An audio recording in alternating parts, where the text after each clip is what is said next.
3-star attacks at Town Hall 9, 10 and 11. I'm your host Judo Sloth. Make sure to go ahead and subscribe for all of my Clash of Clans content, bringing you attacks by Red Elite. Today we are recruiting, guys. If you are a max Town Hall 9 or a max Town Hall 10 player and you want to join our clan, make sure to request via Discord. The link is on the screen there now. You'll be able to have some wars with us, trial out for the clan and see if you can join us.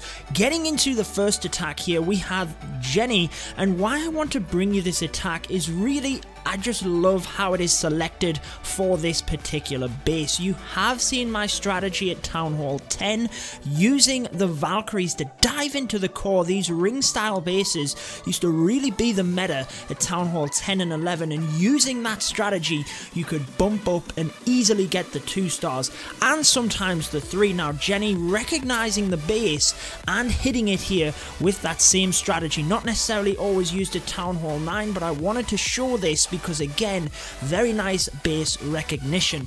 Now she started a queen walk down that side of the base, very nicely selected because the queen was just able to hit both of the defenses from the edge of the base, didn't have to charge in there. And then basically what you want to do is merge in with the bowlers, so bringing a golem in first, then the king and golems come in, and that basically builds one massive army which runs around the base. You want to start that once you know the queen is continuing on a set path. So she'd moved from the east down to the south. There was no way she was turning back over, so it was safe to bring them bowlers in. Jump spell accesses the core. A single Valkyrie makes sure to test and ensure that they're going that way. Just because one of the buildings went down in the middle due to the queen, some of them redirect, but honestly it's not a bad thing because there's not actually a lot of damage in the core.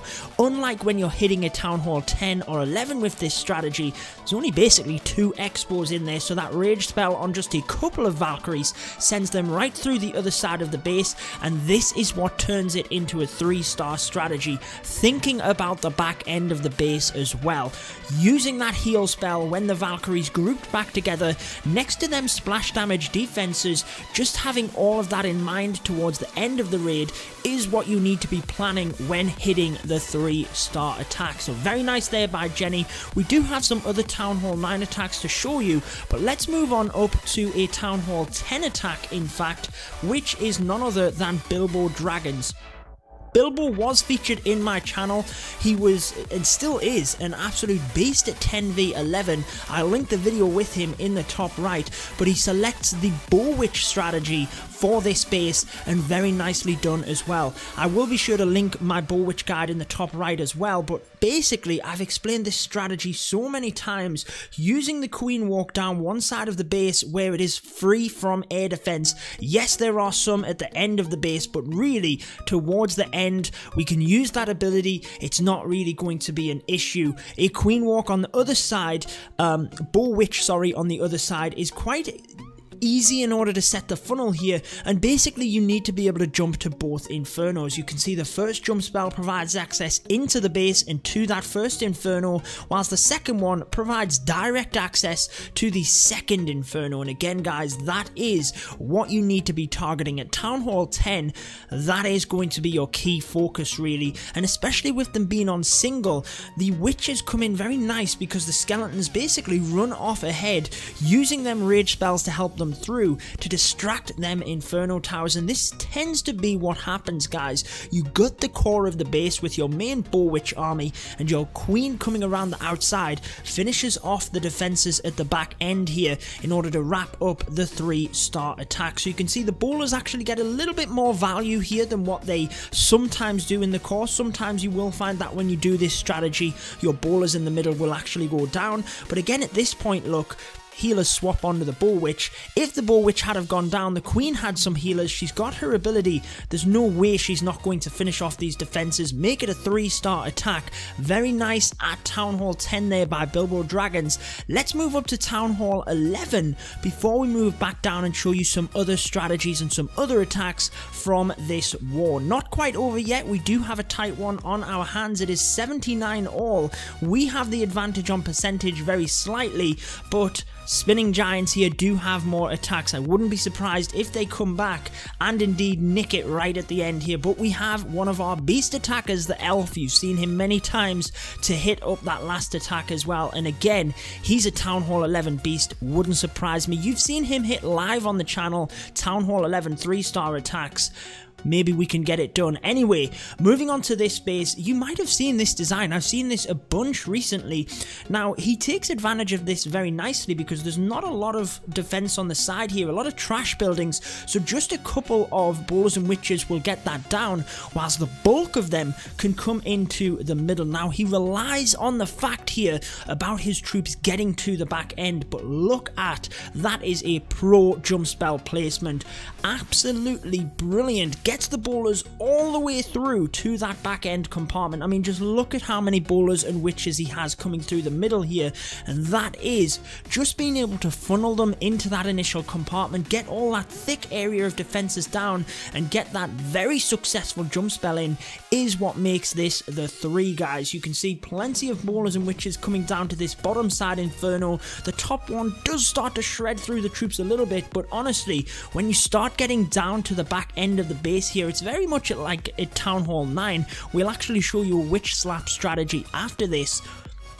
Once the defenses start going down, basically, there's less and less that they can chip through the skeletons of the witches, and they basically just keep going. They spawn more witches, and they start to just overwhelm them defenses very quickly. Happens in this one, wrapping up the Town Hall 11 3-star attack. So brilliant stuff there by King. Let's move down again to that witch slap strategy, which is number 23, and then we will move up. We'll actually show you a Town Hall 10 v 11 as well at the end of the video. Massive congrats to Jenny on the 6-pack here, but again, sticking with that kind of base identification for the strategies, Sneaky Tesla in the corner does indeed get one of the witches before the healers come in, but the air defense are kind of into the base a little bit here, and again, that makes it very, very effective to bring them healers around the outside. Sometimes you can bring witches around the outside, sometimes you might want to bring the queen.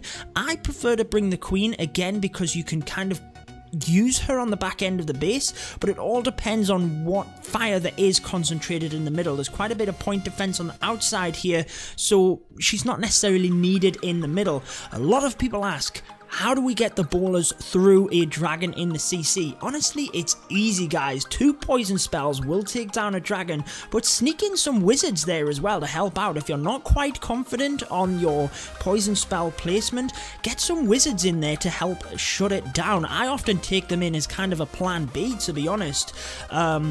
And when the bowlers are under rage, they will just fly forward past that dragon. You're not really going to have too much of an issue, guys. With 2 poisons and wizards, you are fine. Honestly, if the queen gets in there as well, you're absolutely grand.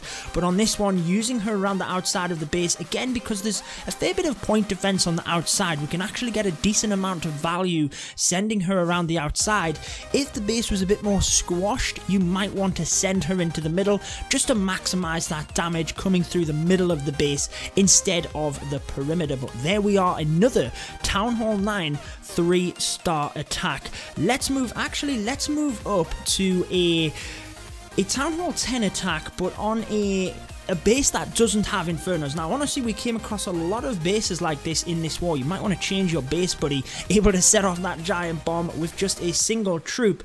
And the one thing I want to get across from this attack is just not to underestimate bases. Yeah, you have a lot of, I mean, you'll see it nowadays, different engineering bases and things like that, and I'm guilty of it myself. Just, oh, there's no inferno towers, you can just plow through that base. Not always true. They have the extra defenses and things like that. It can be set up in a very sneaky way. Make sure you're just planning it effectively, and I feel Baker does a brilliant job of that here, so I did want to highlight it. Coming in with that kill squad with the bowlers, obviously getting the CC down, coming in to get the queen down as well. Them core objectives, doesn't have to worry about the inferno towers, but again, not taking any chances, planning the raid effectively, not just spamming troops in. Kill squad coming forward, and again, the hog riders here, which he has kind of cooked up, can now just track around the top end of the base here. And again, 3 heal spells. Obviously, Infernos don't block heals now anyway, but it's all well and good just not having to think about them.